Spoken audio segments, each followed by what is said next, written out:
Motility एक ऐसी चीज़ है जहाँ पर हम डाइट चेंज करने के बाद हम देखते हैं कि काफ़ी लोगों में रिकवरी मिल जाती है। हम इन सारी डाइट प्लान में एक ही चीज़ पूरी करने की कोशिश कर रहे हैं, आपके न्यूट्रिशन से। अगर ये न्यूट्रिशन बराबर तरीके से मिलते रहते हैं तो आपकी मोटिलिटी सही मेंटेन रहती है। आपके कभी कभी स्टमक में क्रैम्प्स पड़ रहे हैं, तो अगर कुछ ऐसा आप डिस्टर्बेंस अपने शरीर में देख रहे हो तो आप प्लीज़ उसके बारे में भी हमसे डिस्कस कर सकते हो।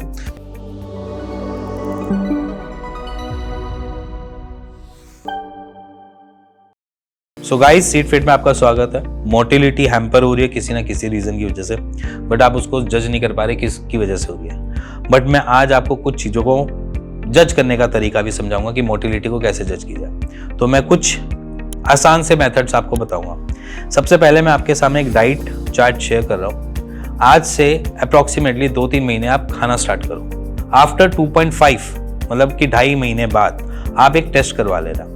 वो इसलिए टेस्ट करने के लिए रेकमेंड कर रहा हूँ क्योंकि इससे ये क्लियर हो कि मोटिलिटी में कुछ ऊपर नीचे हो रहा है या नहीं हो रहा है। क्योंकि मोटिलिटी एक ऐसी चीज़ है जहाँ पर हम डाइट चेंज करने के बाद हम देखते हैं कि काफ़ी लोगों में रिकवरी मिल जाती है। अगर आपको रिकवरी मिल जाती है तो इट मीन्स कि न्यूट्रिशन लैक की वजह से वो रिकवरी नहीं हो पा रही थी और वो होनी चालू हुई, तो जिसकी वजह से आपकी रिकवरी मिल गई।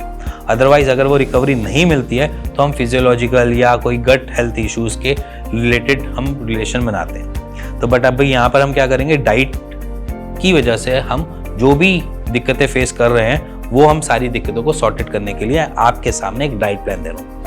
आप ये डाइट प्लान को स्क्रीनशॉट ले लो और मैं कुछ टाइम के लिए पॉज कर रहा हूँ और थोड़ा सा पढ़ लेना इसमें क्या क्या लिखा हुआ है। और मेरे को कमेंट करके भी पूछ सकते हो कि सर आपने ये क्यों बताया, क्यों नहीं बताया, किस लिए बता रहे हो, कैसे बता रहे हो। तो प्लीज़ उसके बारे में भी आप मुझसे डिस्कस कर सकते हो। मैं आपको कमेंट करके वापस ज़रूर आंसर करूँगा कि आप कब, क्या, क्यों, किस लिए और क्यों लेना चाहिए।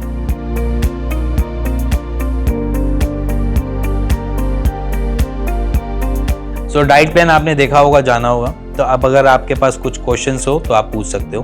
बट हम इन सारी डाइट प्लान में एक ही चीज़ पूरी करने की कोशिश कर रहे हैं, आपके न्यूट्रिशन से। अगर ये न्यूट्रिशन बराबर तरीके से मिलते रहते हैं तो आपकी मोटिलिटी सही मेंटेन रहती है। अब मैं 2.5 मंथ का डिस्क्लोज भी कर देता हूँ कि हम 2.5 मंथ की ही बात क्यों कर रहे हैं, क्योंकि अप्रॉक्सीमेटली हमारे 70 to 80 डेज के आसपास स्पर्मेटोजेनेसिस साइकिल होती है, जिसमें 74 to 84 के आसपास की काउंटर बनाया जाता है। अब इस केस में क्या होता है कि अगर जब हम न्यूट्रिशन पास ऑन कर रहे हैं आपके शरीर में, तो उसको लगने के लिए और उसको होने में अप्रॉक्सीमेटली 84 दिन लगेंगे।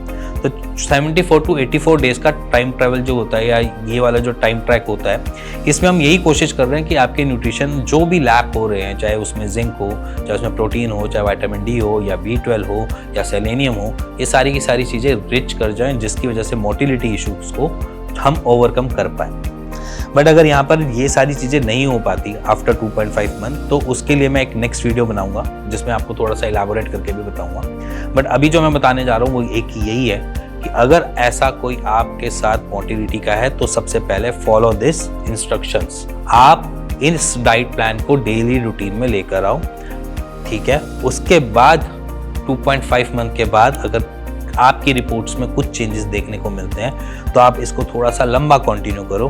और अगर आपकी रिपोर्ट में चेंजेस नहीं देखने को मिलते हैं तो आप हमसे कंसल्ट भी कर सकते हैं, मेरी टीम से बात भी कर सकते हैं। और अगर नहीं हो पा रहा है तो हम गट इश्यूज के ऊपर भी काम कर सकते हैं। अगर इस टाइम पे आपका स्टूल ब्लैकिश हो रहा है, पहला पॉइंट, आपका स्टूल डायरिया की तरह है और हर मील के बाद आपको मोशन करने बाहर जाना पड़ रहा होता है, और तीसरा, आपके कभी कभी स्टमक में क्रैम्प्स पड़ रहे हैं, तो अगर कुछ ऐसा आप डिस्टर्बेंस अपने शरीर में देख रहे हो तो आप प्लीज़ उसके बारे में भी हमसे डिस्कस कर सकते हो।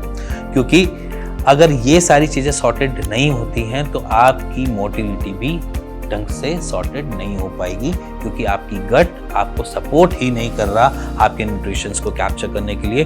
और इस टाइम पे आपको इरिटेबिलिटी, पहला पॉइंट, और इस टाइम पे आपके काफ मसल्स में पेन, या फिर आपको एक जकड़न, नींद आना, और ये सारे सिम्टम्स आने चालू हो जाते हैं। तो इसीलिए मैं कह रहा हूँ कि अगर आपको कोई भी ऐसी डिस्टर्बेंस है तब भी आप कमेंट कर सकते हैं। 2.5 मंथ के बाद अगर आप एक अपना रिपोर्ट्स करवाते हैं वो भी शेयर कर सकते हैं। और इवन अगर आप नहीं भी शेयर करते तो पहली और आखिरी भी शेयर कर सकते हैं। जैसे भी आप चाहो वैसे आप इस वीडियो से अपनी हेल्प ले सकते हैं। इसी के साथ मिलेंगे नेक्स्ट वीडियो के लिए, तब तक के लिए गुड बाय।